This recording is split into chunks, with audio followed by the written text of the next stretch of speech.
Hello guys, welcome to my YouTube channel. I am Prince and today I will discuss about iron deficiency anemia. ये है हमारा anaemia का part 2 और इसमें हम डिटेल में देखेंगे क्या आयरन डेफिशिएंसी अनीमिया। और इसमें जो हम टॉपिक कवर करने वाले हैं वो है आयरन मेटाबॉलिज्म, एब्जॉर्प्शन देखेंगे इसका, regulation of iron absorption, excretion, factor increasing the iron absorption, factors decreasing the iron absorption, transport, distribution, pathogenesis, clinical features, laboratory findings और at the end हम क्या देखेंगे, इसका ट्रीटमेंट देखेंगे. So without wasting our time, let's start the video. So ये जो iron deficiency anaemia है इसका पहला पॉइंट क्या है कि ये जो आयरन डेफिशिएंसी अनीमिया है ना, ये सबसे कॉमनेस्ट न्यूट्रिशनल डेफिशिएंसी डिसऑर्डर है. The commonest nutritional deficiency disorder present throughout the world is the iron deficiency, but its prevalence is higher in the developing countries like India. अब हमारा अगला topic क्या है हमारा इसी में, आयरन मेटाबॉलिज्म. अब पहले हम देखेंगे इसका आयरन का मेटाबॉलिज्म कैसे होता है. तो इसमें पहला पॉइंट क्या है, the amount of iron obtained from the diet should replace the losses from the skin, bowel and genitourinary tract. तो जो अमाउंट ऑफ आयरन जो हम ऑब्टेन करते हैं फ्रॉम द डाइट वो क्या करता है, जो भी लॉस होता है उसको रिप्लेस करता है. ठीक है. अब ये जो लॉसेज है, ये जो आयरन का जो लॉस होता है, ये एक एडल्ट मेल में और नॉन मेंस्ट्रुएटिंग फीमेल में ये जो लॉस होता है ये 1 मिलीग्राम डेली. ठीक है. वहीं अगर मैं मेंस्ट्रुएटिंग वुमेन की बात करूं तो उसमें एडिशनल आयरन लॉस होता है जो कि कितना होता है 0.5 to 1 मिलीग्राम डेली. ये एडिशनल है. The iron required for haemoglobin synthesis is derived from the two primary sources. अब जो ये आयरन है बेसिकली हीम के सिंथेसिस के लिए इंपॉर्टेंट है. ये जो हीम की सिंथेसिस के लिए या फिर हम कह सकते हैं हीमोग्लोबिन की सिंथेसिस के लिए जो आयरन चाहिए उसके दो प्राइमरी सोर्स क्या क्या हैं. पहला तो है food, injection of food containing iron, जैसे कि लीफी वेजिटेबल्स हो गए, बीन्स हो गया, नॉन वेजिटेरियन में मीट हो गया, लिवर हो गया, है ना. वहीं दूसरा क्या है, दूसरा recycling of iron of senescent red cell. तो दूसरा सोर्स ये हो गया. ठीक है. तो ये तो हो गई इसके मेटाबॉलिज्म की बात. अब अगर मैं इसके एब्जॉर्प्शन की बात करूं तो ये जो इसका जो एब्जॉर्प्शन होता है आयरन का वो मेनली कहाँ पर होता है, डूडीनम में होता है और प्रॉक्सिमल जीजोनम में होता है. वहीं अगर मैं ये जो आयरन है from the diet containing haem is better absorbed than the non haem iron. ये इसका दूसरा पॉइंट है. ये पॉइंट कहना क्या चाहता है कि बेसिकली जो नॉन वेजिटेरियन जो फूड होते हैं उसमें उसका नॉन वेजिटेरियन फूड से जो आयरन मिलता है वो ज़्यादा आसानी से एब्जॉर्ब होता है as compare to vegetarian food. अब ऐसा क्यों होता है, क्योंकि जो वेजिटेरियन फूड होता है वो फेरिक फॉर्म में होता है. वो किस फॉर्म में होता है, फेरिक फॉर्म में होता है. और फेरिक फॉर्म में जो एब्जॉर्प्शन है वो आसानी से नहीं होता. क्यों नहीं होता वो अभी हम आगे देखेंगे. और ज़्यादातर जो आयरन है वो एब्जॉर्ब आसानी से किस फॉर्म में होता है, फेरस फॉर्म में होता है. और जो हीमिक आयरन यानी जो नॉन वेजिटेरियन फूड से जो आयरन मिलता है वो फेरस फॉर्म में होता है. तो इस वजह से वो आसानी से एब्जॉर्ब हो जाता है. तो यही ये पॉइंट कह रहा है, iron from the diet containing haem, ये जो कंटेनिंग हीम यानी इसमें जो आयरन होगा वो फेरस फॉर्म में होगा, ज़्यादातर Fe2+ की फॉर्म में होगा, is better absorbed than non haem iron. Non haem iron इसमें जो आयरन होगा वो मोस्टली किस फॉर्म में होगा, फेरिक फॉर्म में होगा. और ये कहाँ, लीफी वेजिटेबल्स वगैरह में होते हैं. ठीक है, नॉन हीमिक आयरन. ठीक है. तो जो आयरन है वो जो कि हीम फॉर्म में वो ज़्यादा आसानी से बेटर एब्जॉर्ब्ड होता है than the non haem iron. उसका रीज़न मैंने बता दिया, क्योंकि जो आयरन के एब्जॉर्प्शन के लिए वो जो आयरन चाहिए वो फेरस फॉर्म में होना चाहिए. तो फेरस फॉर्म में आसानी से एब्जॉर्ब होता है इस वजह से. ठीक है. अब ये क्यों होता है वो अभी हम आगे देखेंगे. तो अगर मैं नॉन हीम आयरन की बात करूं तो non haem iron is mostly in the ferric state Fe3+. ये अभी मैंने बताया जो नॉन हीमिक आयरन है वो किस फॉर्म में होता है मोस्टली, वो हमारा Fe3+ फेरिक स्टेट में होता है। अब होता क्या है कि ये मान लो कि हमने कोई भी फूड लिया है ना, ये जो पूरा एब्जॉर्प्शन है ना, ये मैं वीडियो के एंड में एक डायग्राम से भी समझाऊंगा, तो अभी अगर कुछ क्लियर नहीं भी हुआ तो वहाँ पर और अच्छे से क्लियर हो जाएगा। तो अगर मैं बात करूँ, इस प्रोसेस को समझते हैं, ध्यान से सुनो क्या होगा। पहले हमने कोई फूड लिया, लीफी वेजिटेबल्स ली है ना, नॉन हीमिक आयरन मिला वहाँ से हमें। अब ये जो आयरन है ये मोस्टली किस फॉर्म में है, Fe3+ की फॉर्म में है। ये हमारे स्टमक में जाएगा, स्टमक में क्या है, गैस्ट्रिक एसिड HCl है। वो क्या करेगा, ये जो फेरिक फॉर्म है, Fe3+ की फॉर्म है, इसे ये फेरस फॉर्म में कन्वर्ट करेगा, Fe2+ में कन्वर्ट करेगा। क्यों, क्योंकि फेरस फॉर्म में ही एब्जॉर्प्शन हो पाएगा इसका। अब ये जो फेरस फॉर्म है, ये जो Fe2+ है, ये Fe2+ हमारा DMT, divalent metal transporter, जो कि हमारा इंटेस्टाइनल सेल में एपिकल मेम्ब्रेन के पास है, वहां से ये जो फेरस फॉर्म है ये इंटेस्टाइनल सेल के अंदर DMT के थ्रू एंटर कर जाएगा। ध्यान रखो, ये जो DMT क्या है, डाई वैलेंट मेटल ट्रांसपोर्टर, यानी डाई वैलेंट यानी ये सिर्फ डाई वैलेंट यानी Fe2+ को ही इंटेस्टाइनल सेल के अंदर आने देगा, Fe3+ नहीं आ पाएगा। इसीलिए जो आयरन है वो फेरस फॉर्म में ही एब्जॉर्ब हो पाता है, क्योंकि क्या है वहां पर जो ट्रांसपोर्टर है क्या है, DMT, और DMT divalent metal transporter सिर्फ Fe2+ को एंटर होने देगा। तो इसीलिए गैस्ट्रिक जूस ने क्या किया, जो फेरिक स्टेट थी, फेरिक को फेरस में कन्वर्ट किया, Fe2+ में कन्वर्ट किया, और ये जो Fe2+ है divalent metal transporter first, DMT first, जो कि इंटेस्टाइनल सेल में है, इंटेस्टाइनल सेल में जो एपिकल मेम्ब्रेन है उसके पास है। तो वहाँ पर वहाँ से ये जो हमारा Fe2+ है ये हमारा एंटर कर लेता है किसके अंदर, ये एंटर कर जाता है इंटेस्टाइनल सेल के अंदर। अब इंटेस्टाइनल सेल से अब इसे बाहर जाना है, ब्लड में जाना है, तो ब्लड में जाने के लिए जो बेसोलेटरल मेम्ब्रेन है इंटेस्टाइनल सेल की, वहाँ पर क्या है, फेरोपोर्टीन है। वहाँ पर एक और ट्रांसपोर्टर है, उस ट्रांसपोर्टर का नाम क्या है, फेरोपोर्टीन। और ये जो फेरोपोर्टीन है ये क्या करेगा, उसको जो जो Fe2+ इंटेस्टाइनल सेल के अंदर आया ये उसको ब्लड में पहुंचाएगा, फेरोपोर्टीन के थ्रू पहुंचेगा। अब ये जब ये फेरस ब्लड में जाएगा तो ये फेरस वापस से फेरिक स्टेट में कन्वर्ट होगा, Fe3+। अब ब्लड में आ गया तो ब्लड में वापस से Fe2+ Fe3+ में कन्वर्ट होगा। और ये Fe3+ जो है ये हमारा किसके ऊपर, एक हमारा ट्रांसपोर्ट प्रोटीन होता है जिसे बोलते हैं हम ट्रांसफेरिन, प्लाज्मा प्रोटीन है ट्रांसफेरिन, इसके ऊपर बैठेगा और इसके थ्रू ये जहां पर भी आयरन की रिक्वायरमेंट है वहां पर जाएगा। कहां पर रिक्वायरमेंट है, बोन मैरो में, बोन मैरो में जाएगा। अब मान लो कि हमने एक्सेस ऑफ आयरन ले लिया, अब हमने क्या लिया, एक्सेस ऑफ आयरन। अब जितनी ज़रूरत है उससे ज़्यादा अगर आयरन हो गया तो वो आयरन कहाँ जाएगा, वो आयरन जाएगा हमारा ट्रांसफेरिन के थ्रू, कि कहाँ पर जाएगा, लिवर में जाएगा। और लिवर में ये फेरेटिन फॉर्म में स्टोर हो जाएगा। एक्स्ट्रा जो आयरन है वो जाकर हमारा लिवर में फेरेटिन फॉर्म में जो है ये आयरन हमारा एक्स्ट्रा आयरन ये हमारा स्टोर हो जाएगा लिवर में। अब मान लो कि अब लिवर में फेरेटिन का कंटेंट, अब इंट्राहिपैटिक आयरन अगर ज़्यादा, अब कुछ ज़्यादा ही आयरन का लेवल इंट्राहिपैट, अब मैंने क्या बोला, अब जो एक्स्ट्रा आयरन है वो फेरेटिन की फॉर्म में लिवर में स्टोर हो रहा है। अब मान लो कि कुछ ज़्यादा ही इंट्राहिपैटिक आयरन लेवल कुछ ज़्यादा ही इंक्रीज हो गया तो क्या होगा, एक हार्मोन निकालेगा लिवर, जिसका नाम क्या है, उसको सिंथेसाइज भी करता है, रिलीज भी लिवर ही करता है। उस हार्मोन का नाम है हेप्सिडिन। ये आयरन के एब्जॉर्प्शन का रेगुलेशन करता है। कैसे करता है, कि जैसे ही इंट्राहिपैटिक आयरन लेवल इंक्रीज होगा वैसे ही लिवर एक हार्मोन सिंथेसाइज और रिलीज करेगा जिसका नाम है हेप्सिडिन। ये हेप्सिडिन क्या करेगा, ये हेप्सिडिन जो फेरोपोर्टीन था ना, फेरोपोर्टीन को डिग्रेड कर देगा, फेरोपोर्टीन को डिग्रेड कर देगा। तो जो आयरन है वो हमारा डूडिनल जो इंटेस्टाइनल सेल थी उसी के अंदर ट्रैप्ड हो जाएगा और फिर बाद में वो एक्सक्रीट हो जाएगा, यानी एब्जॉर्प्शन डिक्रीज हो जाएगा। तो अगर हेप्सिडीन का लेवल इंक्रीज होता है तो जो आयरन का एब्जॉर्प्शन है वो डिक्रीज होता है,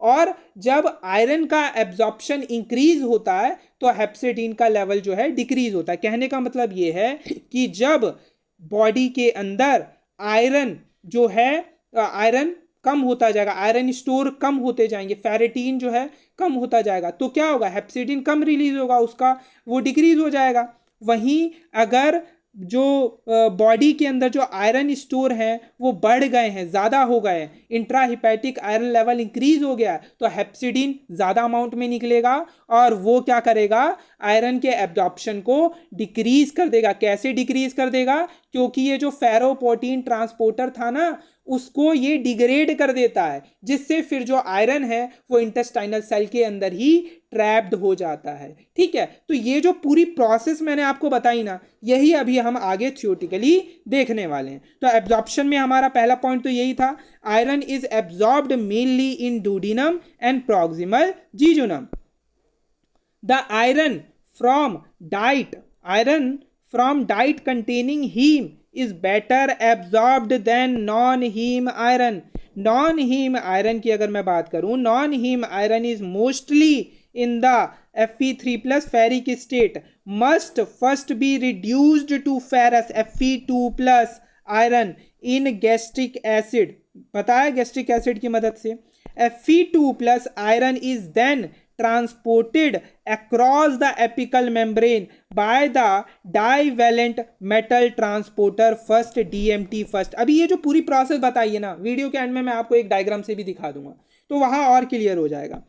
Fe2 plus iron is transported from cytoplasm across the basolateral enterocyte membrane by ferroportin. बताया वहां पर कौन सा ट्रांसपोर्टर, दो ट्रांसपोर्टर, एक DMT है और एक फेरोपोटीन। फेरोपोटीन बेसोलेटरल मेम्ब्रेन पे और एपिकल पे कौन है, DMT फर्स्ट है। ठीक है, तो सेल के अंदर आ गया और फिर ये बेसोलेटरल से कहाँ जाना है, ब्लड में जाना है, तो वहां पर जाने के लिए हमारा कौन सा ट्रांसपोर्टर है, फेरोपोटीन है। तो वही लिखा हुआ Fe2 plus is transported from cytoplasm, जो एंटेरोसाइट का जो इंटेस्टाइनल सेल है उसका जो साइटोप्लाज्म है, वहां से across the basolateral enterocyte membrane by the ferroportin, और हेप्सिडीन इसी फेरोपोटीन को डिग्रेड कर देता है, जिस वजह से जो आयरन है वो ट्रैप्ड हो जाता है इंटेस्टाइनल सेल में, और इंटेस्टाइनल सेल्स समय समय पर चेंज होते रहते हैं, स्लफ्ड ऑफ हो जाते हैं, ये पता है ना ये बात। तो वो वापस वो जो आयरन ट्रैप्ड हुआ वो एक्सक्रीट हो जाएगा। तो यही होता है, इस तरीके से जो आयरन का एब्जॉर्प्शन है ये जो हेप्सिडीन होता है ये डिक्रीज कर देता है। ठीक है, तो ये तो बात मैंने आपको बताई दी थी। तो Fe2 plus iron is transported from cytoplasm across the basolateral enterocyte membrane by ferroportin. आगे क्या है, this process is coupled to the oxidation. अब ब्लड में आ गया तो वहां पर क्या होगा, Fe2 प्लस आयरन कन्वर्ट हो जाएगा किसमें, Fe3 प्लस में बताया था, वहां पर अब जो Fe2 प्लस जैसे ही आएगा ब्लड में वो कन्वर्ट हो जाएगा किसमें, Fe3 प्लस में, which is carried out by iron oxidases hephaestin and ceruloplasmin. तो इन दोनों के थ्रू ये जो Fe2 प्लस है ये वापस से Fe3 प्लस में कन्वर्ट हो जाएगा। ठीक है, newly absorbed Fe3 plus iron, अब ये जो Fe3 प्लस है ये बाइंड करेगा किसके साथ, rapidly to the plasma protein transferrin के साथ बाइंड कर जाएगा, और transferrin delivers the iron to red cell progenitors in the marrow. Each molecules of transferrin can transport 2 molecule of iron to the desired areas. Extra iron is stored in the liver in the form of ferritin. बताया था regulation of iron absorption क्या है, iron absorption is regulated by hepcidin. Hepcidin synthesized and released from the liver in response to increases in the intrahepatic iron levels. Hepcidin binds to ferroportin, जो hepcidin है वो क्या करता है, bind करता है फेरोपोटीन से और डिग्रेड कर देता है, इनहिबिट करता है iron transfer from enterocyte to plasma, और इसी से क्या हो जाएगा, एब्जॉर्प्शन डिक्रीज हो जाएगा। Iron becomes trapped within the duodenal cell, iron is lost as these cells are sloughed. When the body replete with iron, high hepcidin levels inhibit the iron absorption into the blood. When the body iron store is low, hepcidin synthesis falls and facilitate the iron absorption into the blood. तो ये बात याद रखनी है। अब आगे क्या है हमारा, ये तो पूरा हमने देखा। अब इसके बारे में और थोड़ा हम कुछ बेसिक पॉइंट्स और देख लेते हैं। तो पहला पॉइंट क्या है, transferrin receptors are present on the cells of many tissue of the body, but their number is greatest in the developing erythroblast. Transferrin is reutilized after iron is released from it. ये transferrin दोबारा से हम रीयूटिलाइज कर सकते हैं। A small amount of transferrin iron is delivered to the other site such as parenchymal cells of the liver. Normally, transferrin is about 1/3 saturated, but in condition where transferrin iron saturation is increased, parenchymal iron uptake is increased. Excess of iron beyond the hemoglobin synthesis bind to storage protein apoferritin, forming the ferritin in RE cells. Ferritin can be rapidly mobilized in response to increased demand of erythropoiesis. However, conditions such as malignancy, infection, and inflammation interfere with the presence of iron from the iron stores, causing ineffective erythropoiesis. Excretion की अगर मैं बात करूं, the body is unable to regulate its iron content by excretion alone. The amount of iron lost per day is 0.5 to 1 milligram, which is independent of iron intake. This loss is nearly twice more, that is 1 to 2 milligram per day in menstruating women. Iron is lost from the body in both sexes as a result of desquamation of epithelial cell from the gastrointestinal tract, from excretion in the urine and sweat, and loss via hair and nails. Iron excreted in the feces mainly consists of unabsorbed iron and desquamated mucosal cell. बताया ना, जो mucosal cell है उसी के अंदर trapped हो जाता है और फिर वो फीसिस में जाता है ना, वो डिस्क्वेमेटेड म्यूकोजल सेल के अंदर ट्रैप्ड होगा। और कौन सा, जो अनएब्जॉर्ब्ड, और वो आयरन कौन सा है, जो अनएब्जॉर्ब्ड आयरन है। The iron excreted in the faeces mainly consist of unabsorbed iron and desquamated mucosal sales.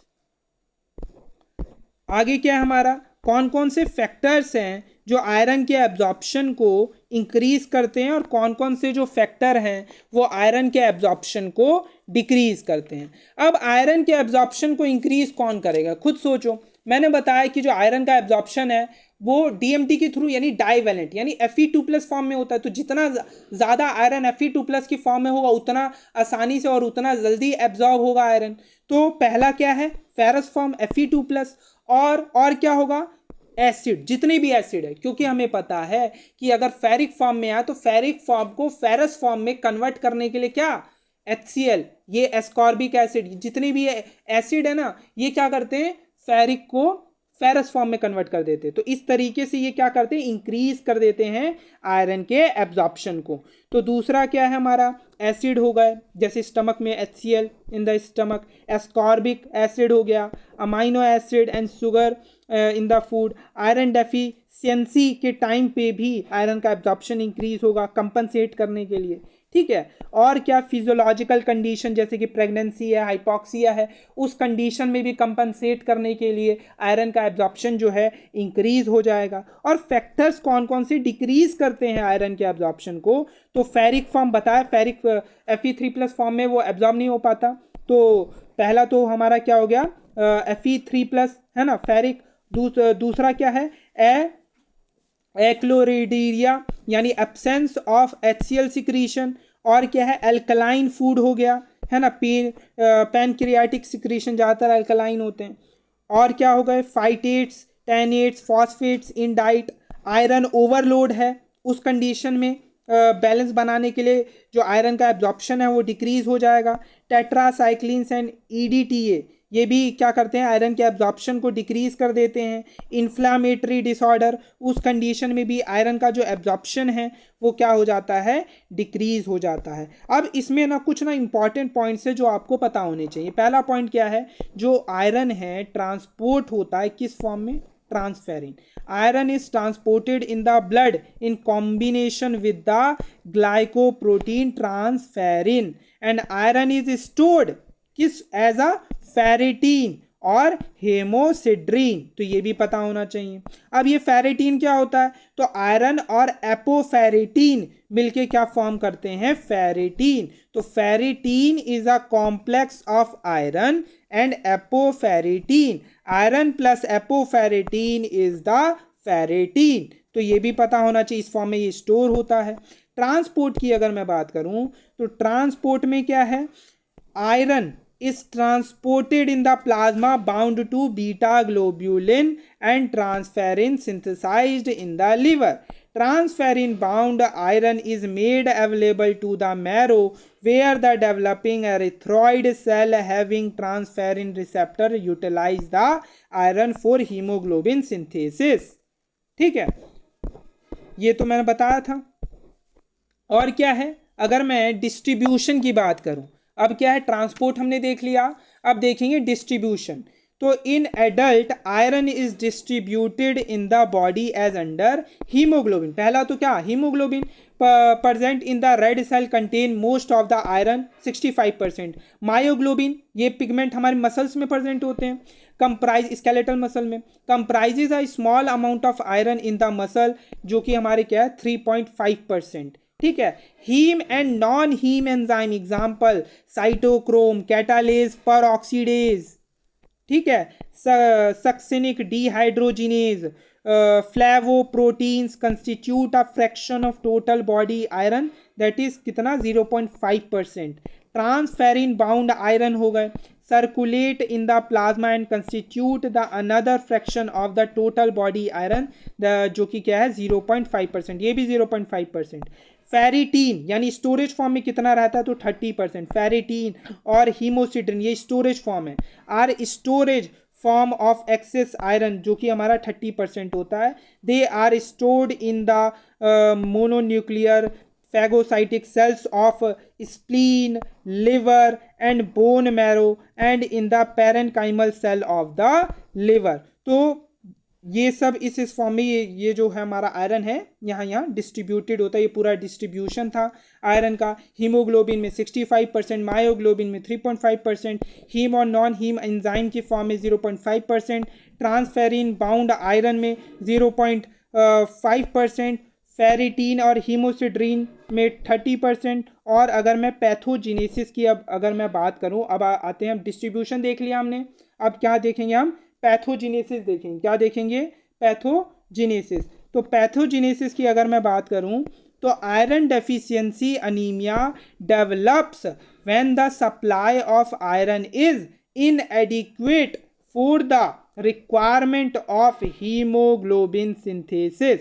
तो आयरन डेफिशिएंसी अनीमिया डेवलप किस वजह से होता है, जब आयरन की जो सप्लाई है वो इनएडिक्वेट for the requirement of haemoglobin synthesis. जितनी हीमोग्लोबिन सिंथेसिस के लिए आयरन चाहिए अगर उससे कम पड़ रही है तो क्या होता है, iron deficiency anaemia. Initially negative iron balance is covered by the mobilisation from the tissue stores so as to maintain the hemoglobin synthesis। तो इनिशियली क्या है कि अगर जो बॉडी के अंदर पहले से फेरिटीन की फॉर्म में स्टोर है आयरन, वो कंपनसेट कर देता है इनिशियली। तो यही होता है, जो अगर जितना आयरन चाहिए जितना आयरन लॉस हो रहा है या जितना आयरन हमें चाहिए उतना अगर हम डाइट के थ्रू नहीं ले रहे हैं, तो जो स्टोरेज फॉर्म है आयरन की फेरिटीन, वो उसको कंपनसेट करता है इनिशियली। तो initially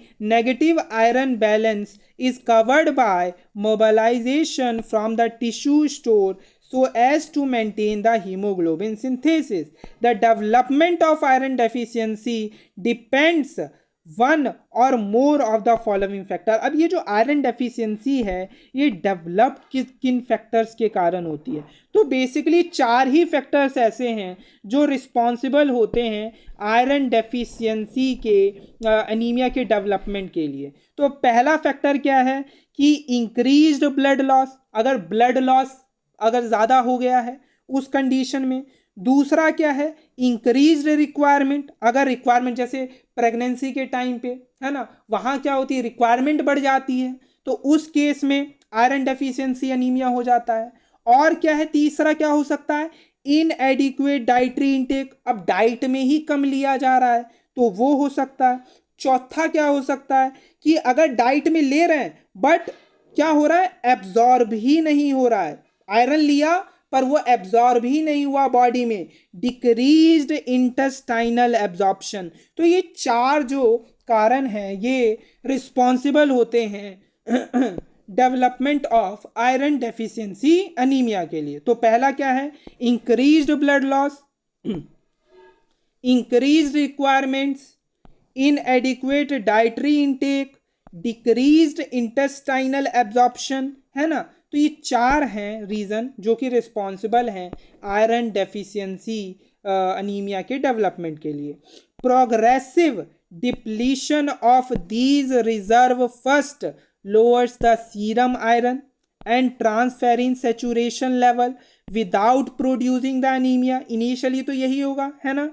In this early stage, there is increased erythroid activity in the bone marrow, और इस अर्ली स्टेज में इंक्रीज हो जाएगी एरिथ्रॉइड एक्टिविटी, कहाँ पर, बोन मैरो के अंदर, ठीक है। आगे क्या है, आगे it is only after the tissue stores of iron are exhausted that the supply of iron to the marrow becomes insufficient for hemoglobin function.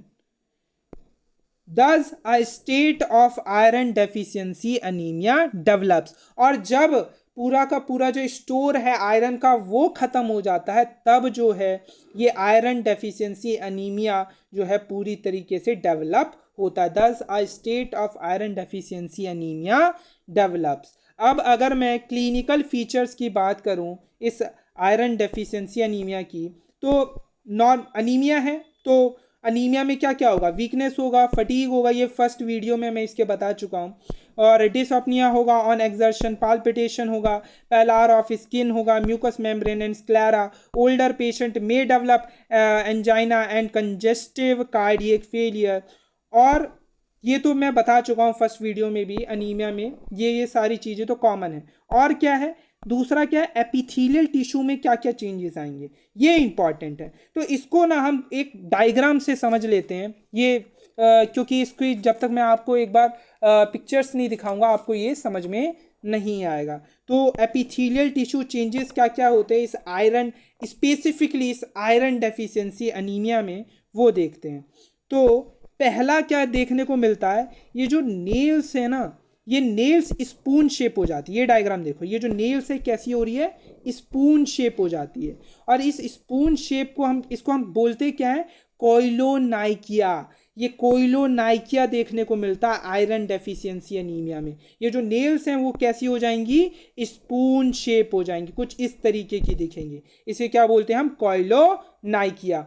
टंग में क्या फर्क दिखेगा जिसको आयरन डेफिशिएंसी एनीमिया होगा, देखो नॉर्मल टंग ऐसी दिखेगी, बट आयरन डेफिशिएंसी एनीमिया के पेशेंट में टंग कुछ इस तरीके की दिखेगी। यहाँ पर क्या हो जाएगा, एट्रोफिक ग्लोसाइटिस, एट्रॉफी हो जाएगी। तो नॉर्मल टंग ऐसी होगी, बट आयरन डेफिशिएंसी एनीमिया के पेशेंट की टंग कुछ ऐसी देखने को मिलेगी। इसके अलावा माउथ में क्या होगा, एंगुलर स्टोमेटाइटिस। अब एंगुलर स्टोमेटाइटिस क्या होता है, ये देखो, ये जो माउथ का जो एंगल्स है ना, ये देखो ये एंगल, यहाँ पर कुछ इस तरीके की चीज़ देखने को मिलेगी। तो इसे क्या बोलते हैं, एंगुलर स्टोमेटाइटिस। तो ये सब एपिथेलियल टिश्यू में चेंजेस देखने को मिलेंगे। तो यही मैंने यहाँ पर लिखा हुआ है, ये मैंने आपको दिखा भी दिया कि नेल्स में कोइलोनाइकिया स्पून शेप नेल हो जाएंगी, टंग एट्रोफिक ग्लोसाइटिस, माउथ में एंगुलर स्टोमेटाइटिस, और क्या है, oesophagus causing dysphagia from the development of, dysphagia मतलब स्वेलोइंग में दिक्कत आएगी, from the development of thin membranous webs at the post cricoid area. और इसको हम क्या बोलते हैं, प्लमर विंसन सिंड्रोम। अब ये प्लमर विंसन सिंड्रोम क्या होता है, डिस्फेजिया, आयरन डेफिशिएंसी एनीमिया और ईसोफेजियल वेब्स, ये तीनों मिलकर क्या फॉर्म करते हैं, प्लमर विंसन सिंड्रोम। ठीक है, तो प्लमर विंसन सिंड्रोम क्या है, dysphagia plus iron deficiency anaemia और ईसोफेजियल वेब्स, ये तीनों मिलकर क्या फॉर्म करते हैं, प्लमर विंसन सिंड्रोम। इसके बाद अगर मैं अनीमिया के डेवलपमेंट की बात करूं तो इस अनीमिया का डेवलपमेंट 3 स्टेजेस में होता है। तो पहला क्या, फर्स्टली स्टोरेज आयरन डिप्लीशन बताया। पहले क्या होगा, जो आयरन का जो स्टोरेज है वो डिप्लीट होगा। Firstly storage of iron depletion, firstly क्या होगा, storage iron depletion. Next stage में क्या होगा, आयरन डेफिशिएंट एरिथ्रोपोइसिस। अब जो एरिथ्रोपोइसिस हो रहा वहां पर जो आयरन है वो कम आने लग जाएगा। और फाइनल स्टेज में क्या देखने को मिलेगा, माइक्रोसाइटिक और हाइपोक्रोमिक। ठीक है, तो ये 3 स्टेजेस में ये अनीमिया का, ये जो आयरन डेफिशिएंसी अनीमिया है ये प्रोग्रेस करती है। तो फर्स्ट स्टेज क्या है, storage storage iron depletion occurs during which iron reserves are lost without compromise of iron supply for erythropoiesis। तो पहली स्टेज में तो भाई स्टोरेज आयरन डिप्लीशन होगा, occurs during which iron reserves are lost without compromise of the iron supply for erythropoiesis। But iron जो है erythropoiesis के लिए मिलता रहेगा। नेक्स्ट स्टेज में क्या होगा, नेक्स्ट स्टेज में iron deficient erythropoiesis during which एरिथ्रॉइड iron supply is reduced without development of iron. Next stage में क्या होगा, iron deficient erythropoiesis during which एरिथ्रॉइड iron supply is reduced without develop, but anaemia develop नहीं होगा, but एरिथ्रॉइड iron supply जो है वो reduced हो जाएगी विदाउट डेवलपमेंट ऑफ अनीमिया। और थर्ड और जो फाइनल स्टेज है उसमें क्या होगा, development of frank iron deficiency anemia when the red cells become microcytic, छोटे हो जाएंगे, और हाइपोक्रोमिक। ठीक है, ये देखने को मिलेगा। आगे क्या है हमारा, अब आगे देखेंगे हम क्या, लेबोरेटरी फाइंडिंग्स। अब लेबोरेटरी फाइंडिंग्स की अगर मैं बात करूं तो इसमें हम 3 देखेंगे, 3 चीजें। पहला देखेंगे blood picture and red cell indices, blood marrow findings और बायोकेमिकल फाइंडिंग्स। तो लेबोरेटरी में क्या है हमारे, लेबोरेटरी फाइंडिंग्स की अगर हम बात करें तो पहले हम ब्लड में देखेंगे, बोन मैरो में देखेंगे और बायोकेमिस्ट्री में देखेंगे क्या क्या देखने को मिलेगा। तो पहले देखते हैं ब्लड में। तो ब्लड में क्या है, haemoglobin, RBC, reticulocyte count, blood indices, WBC और प्लेटलेट्स।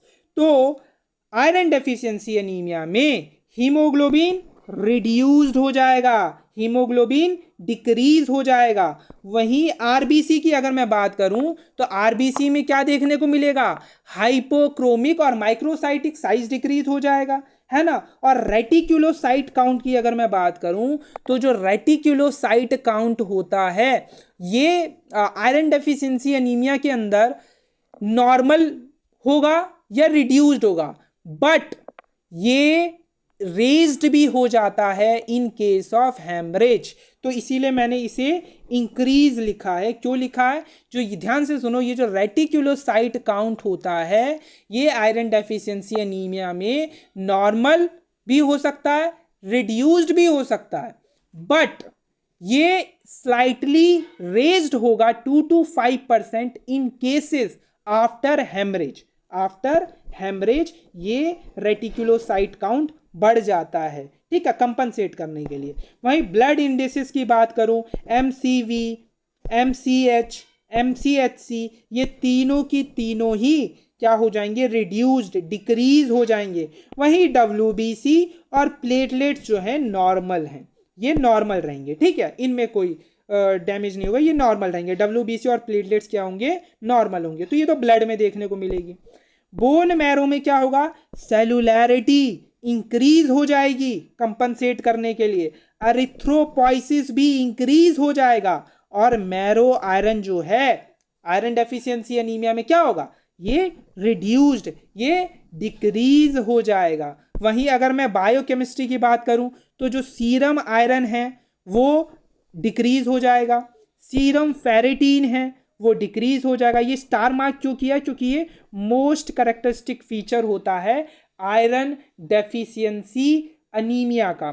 तो जो सीरम फेरेटीन लेवल है आयरन डेफिशिएंसी अनीमिया में, वो रिड्यूस हो जाता है। और TIBC इंक्रीज, TIBC क्या है, तो TIBC होता है टोटल आयरन बाइंडिंग कैपेसिटी। तो total iron binding capacity TIBC ये इंक्रीज हो जाएगा, किस केस में, इस आयरन डेफिशिएंसी अनीमिया के केस में। बट ये जो ट्रांसफेरिन सैचुरेशन है ये डिक्रीज हो जाता है, ठीक है।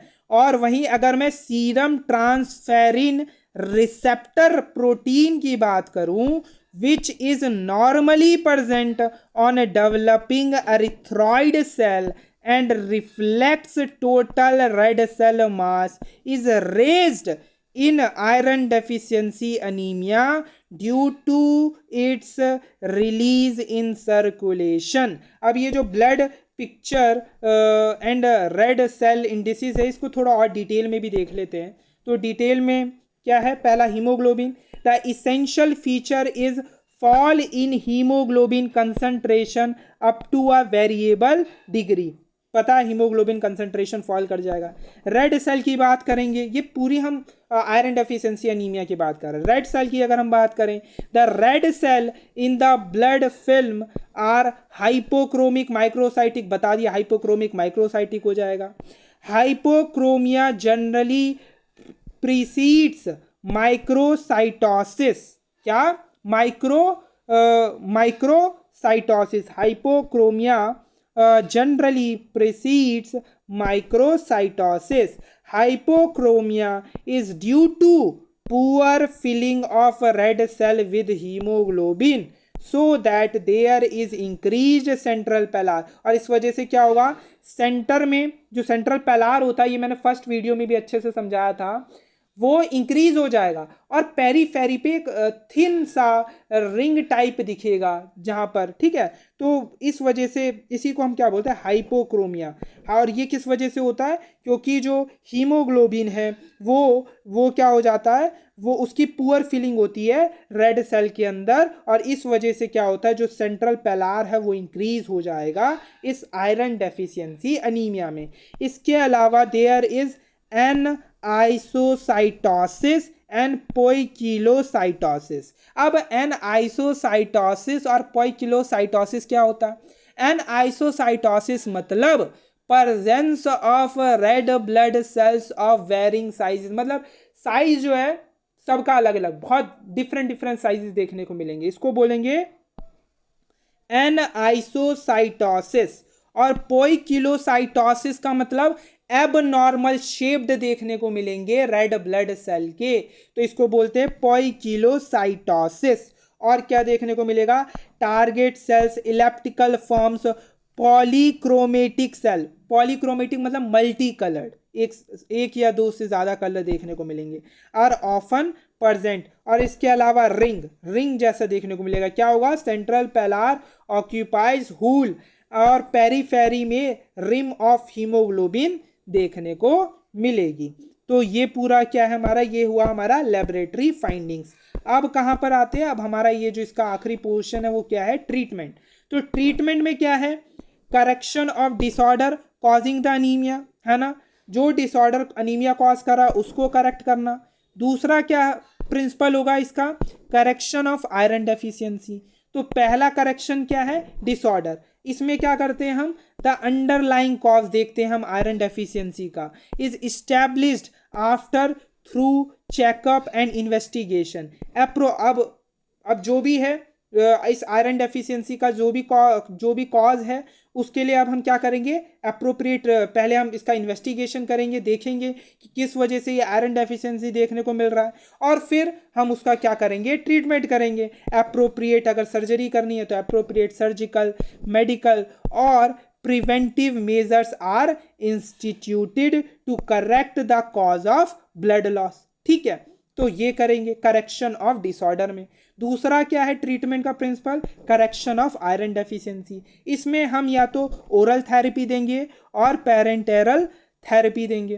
पेरेंटेरल मतलब इंजेक्शंस के थ्रू, ओरल में जो टैबलेट्स आती हैं। अब उसमें क्या है, iron deficiency responds very effectively to the administration of oral iron salt such as ferrous sulphate, ferrous fumarate, ferrous gluconate and polysaccharide iron. ठीक है, और पेरेंटेरल थेरेपी में क्या करते हैं, it is indicated in the, अब किस किस केस में इंजेक्शन देने की जरूरत पड़ेगी, इसमें हम इंट्रावीनस या इंट्रामस्कुलर इंजेक्शन के थ्रू जो है आयरन के सॉल्ट्स देते हैं, वो कौन कौन से, वो भी हम देखेंगे इसमें कौन कौन से आएंगे। तो इट इज और ये किस किस कंडीशन में देना पड़ता है, हम ओरल क्यों नहीं देते, क्योंकि कौन कौन सी कंडीशन होगी जिसमें हमें ये पेरेंटेरल थेरेपी देनी पड़ेगी, पेरेंटेरल थेरेपी देनी पड़ेगी, वो कौन कौन सी कंडीशन है वो देखते हैं। तो it is indicated in the following types of cases, वो कौन कौन से हैं, intolerance to oral iron therapy, oral iron therapy के अगर इंटॉलरेंट है उस केस में, in GIT disorders such as malabsorption उस केस में, post operative cases required a rapid replenishment of iron store, example in women with severe anemia a few weeks before expected date of delivery, है ना। तो उस case में पेरेंटेरल therapy देनी पड़ेगी। और इसमें हम करते क्या है वो भी देख लेते हैं। पेरेंटेरल iron therapy is hazardous and expensive when compared with oral administration, ये थोड़ा expensive भी होता है। The hematological response to parenteral iron therapy is no faster than the administration of adequate dose of oral iron, but stores are replenished much faster। ठीक है, before giving the parenteral iron therapy, total dose is calculated by a simple formula by multiplying the grams of hemoglobin below the normal with 250 milligram of elemental iron is required for each gram of deficit hemoglobin, plus an additional 500 milligram is added for building up iron stores। तो कुछ इस तरीके से देते हैं। ठीक है, a common preparation is iron dextran which may be given as a single intramuscular injection और intravenous infusion after dilution with dextrose और सलाइन। अब मैंने बताया था एंड में हम क्या देखेंगे, डायग्राम के थ्रू भी इस आयरन डेफिशिएंसी एनीमिया को समझेंगे। तो मैंने बताया हमने क्या लिया, इंजेस्ट किया फूड, उसमें क्या था हमारा फेरिक फॉर्म में था। अब गैस्ट्रिक एसिड क्या करेगा, Fe3+ को Fe2+ में कन्वर्ट करेगा। अब ये Fe2+ हमारा ये जो इंटेस्टाइनल सेल है, यहाँ पर एपिकल मेम्ब्रेन के पास क्या है, divalent metal transporter first DMT first, ये Fe2+ को इंटेस्टाइनल सेल के अंदर ले लेगा, है ना, यहाँ पर। और ये जो Fe2+ है फेरोपोटीन के थ्रू ये कहाँ जाएगा, ब्लड में जाएगा। ब्लड में ये Fe2+ वापस से किस में, Fe3+ में कन्वर्ट होगा। ये Fe3+ हमारा ये जो ट्रांसफेरिन है इसके ऊपर बैठ जाएगा, और ये ट्रांसफेरिन जो प्लाज्मा प्रोटीन है ये इसे जहाँ पर भी रिक्वायर्ड होगा ये आयरन वहाँ पर ले जाएगा। कहाँ पर रिक्वायर्ड है, बोन मैरो में। ये जो ट्रांसफेरिन है इसे इस बोन मैरो में ले जाएगा यहाँ पर। ठीक है, इसके बाद अगर एक्सेस ऑफ आयरन है तो ये एक्सेस ऑफ आयरन हमारा कहाँ पर जाएगा, लिवर में जाएगा, और लिवर में ये फेरेटिन की फॉर्म में स्टोर हो जाएगा। अब अगर मान लो ये इंट्राहिपैटिक आयरन इंक्रीज हो गया तो लिवर एक हार्मोन निकालेगा, जैसे क्या बोलेंगे, एक केमिकल कह सकते हैं, जो ये रिलीज और सिंथेसाइज दोनों करता है। और ये लिवर क्या निकालेगा, हेप्सिडिन निकालेगा। ये हेप्सिडिन क्या करेगा, ये हेप्सिडिन जाकर ये जो फेरोपोटीन है इसको डिस्ट्रॉय कर देगा। ये जो फेरोपोटीन है इसको डिस्ट्रॉय कर देगा, डिग्रेड कर देगा, जिस वजह से ये जो आयरन इंटेस्टाइनल सेल के अंदर आए ये इसी के अंदर ट्रैप्ड हो जाएगा और ये जो इंटेस्टाइनल सेल है ये स्लब्ड ऑफ हो जाएंगे और ये जो आयरन है ये इसके साथ एक्सक्रीट हो जाएगा, यानी आयरन का एब्जॉर्प्शन नहीं हो पाएगा। आयरन एब्जॉर्प्शन डिक्रीज कर देगा अगर इंट्राहिपैटिक आयरन जो है इंक्रीज, यानी आयरन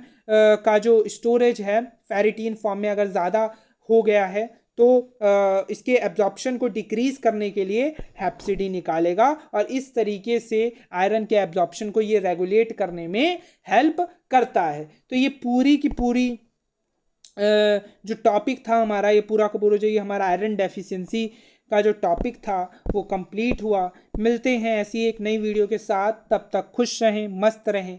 जय हिंद।